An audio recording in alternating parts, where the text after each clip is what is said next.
لیکن انہوں نے قسم کھائی ہوئی ہے. اور اصل درد کیا ہے اس اجرتی قاتل اور منشیات فروش کو؟ میری کیبنٹ میں موجودگی میں کبھی اے این ایف کا کیس ڈسکس نہیں ہوا جی. میں آن اوتھ کہتا ہوں کبھی اے این ایف کا کیس جو اس پر ہے ڈسکس نہیں ہوا.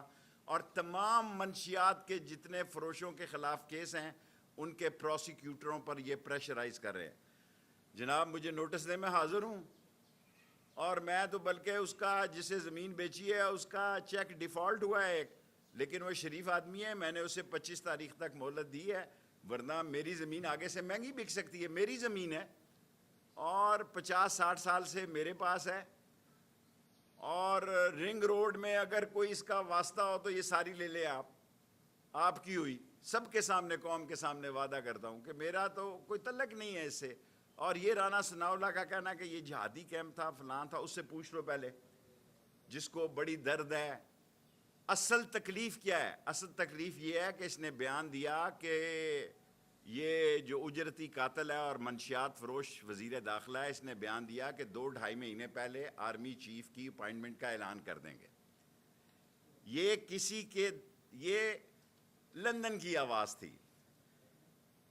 اور ان کو سمجھ نہیں ہے کہ شہباز شریف اور مولانا فضل الرحمان اور آصف زرداری کی کوئی اور یہ ٹریکا کچھ اور سوچے بیٹھا ہے.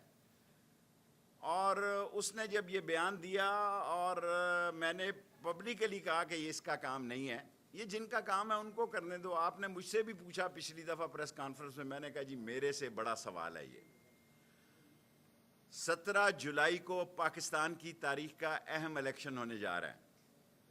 یہ پاکستان کے سیاسی مستقبل کا فیصلہ کرے گا. اور میں یہ ساری قوم توقع رکھتی ہے کہ اس میں مداخلت نہیں ہوگی. اور اگر اس 17 جولائی میں 20 سیٹوں پہ مداخلت ہوئی تو میں وقت سے پہلے کہہ رہا ہوں کہ عمران خان قوم کو کال دے گا. اور اس کال کا نتیجہ کیا نکلے گا یہ اللہ بہتر جانتا ہے. اور میں اپنے تمام دوستوں سے حلقہ احباب سے یہ کہہ چکا ہوں کہ پاکستان میں ان سارے مسائل کا حل ایک ارلی الیکشن ہے. اور اس کا نتیجہ اس 20 تاریخ کو، اس 17 جولائی کو 20 نشستوں کو آپ پہ پتہ لگ جائے گا. میرے لائرز نے آج لاہور ہائی کورٹ میں ریٹ کیا کہ بھئی اینٹی کرپشن معاملہ لگتی ہے، اس میں حکومت کا کیا مسئلہ ہے؟ میں روپے میں بیچوں 100 روپے میں بیچوں، میں ٹیکس پیئر ہوں. 1977 سے ڈکلیئر ہے. میں نے پہلا الیکشن جو حل کے الیکشن پہ تھا 86 کے الیکشن میں ڈکلیئر ہے. سو جس کو تکلیف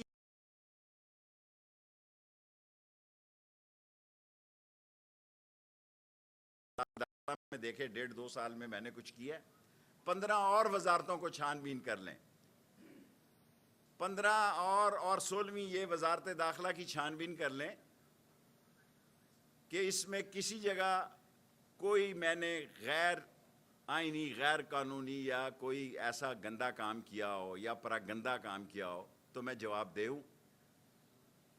جب میں یہ کہتا تھا آج بھی اس میں قائم ہوں. 17 کے بعد آپ دیکھ لینا نون اور شین کھل کر آئیں گی. کیوں نہیں آ رہا اسحاق ڈار جناب؟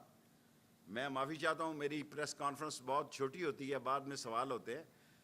کیونکہ مفتہ اور یہ تو کہہ رہے تھے 17 سے پہلے اسحاق ڈار آ جائے گا.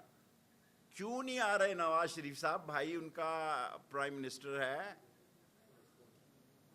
چیف منسٹر ان کا بھتیجا ہے.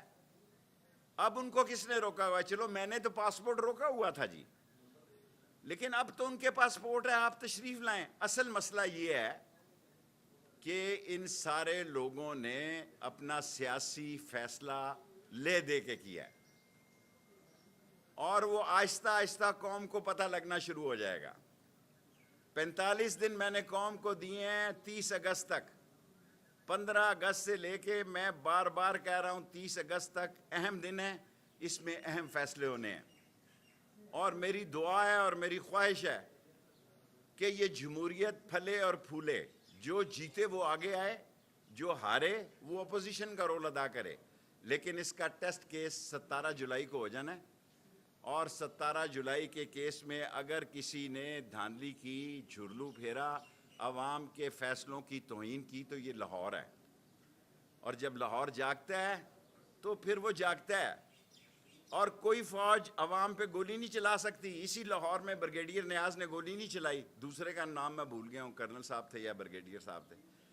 عوام کے جذبات ہیں, اور میں تمام اداروں کو انکلوڈنگ اسٹیبلشمنٹ یہ ریکویسٹ کرنا چاہتا ہوں, یہ میری ریکویسٹ ہے کہ ایک فیئر الیکشن ہونے دے, اس میں آپ کی عزت میں اضافہ ہوگا, کمی نہیں ہوگی. اور اگر فیئر الیکشن نہ ہونے دیے گئے تو اس کا سارا ملبہ آپ پر ڈال دیں گے یہ لوگ. اس لیے میری گزارش ہے کہ 20 کی 20 سیٹوں پہ فیئر الیکشن ہونے دے, اور اس ملک میں جس قسم کی جیسی بھی جمہوریت ہے اس کو آگے بڑھنے دیں.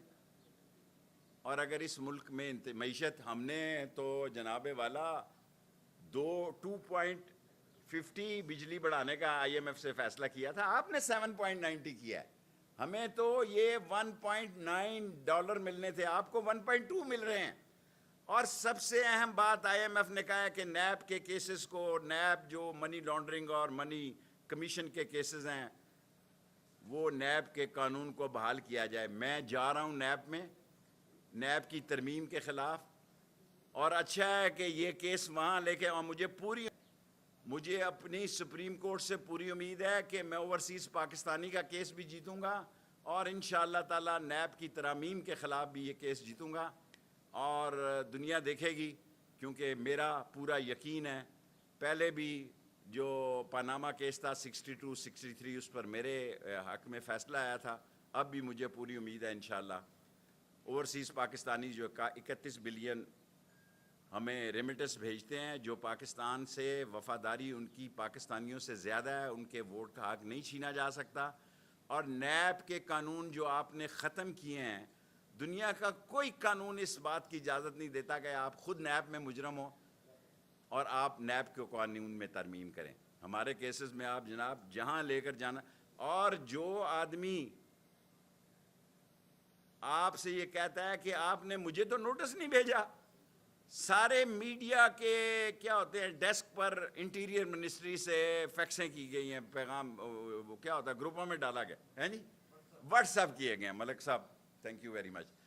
ساری میڈیا انڈسٹری کے ڈیسکوں پہ واٹس ایپ کیے گئے ہیں. بہت بڑی قیامت آنے لگی ہے بابا, میں اس کے سودا ہی کینسل کر دوں گا اگر وہ 25 تاریخ تک میرے پیسے نہیں دیتا.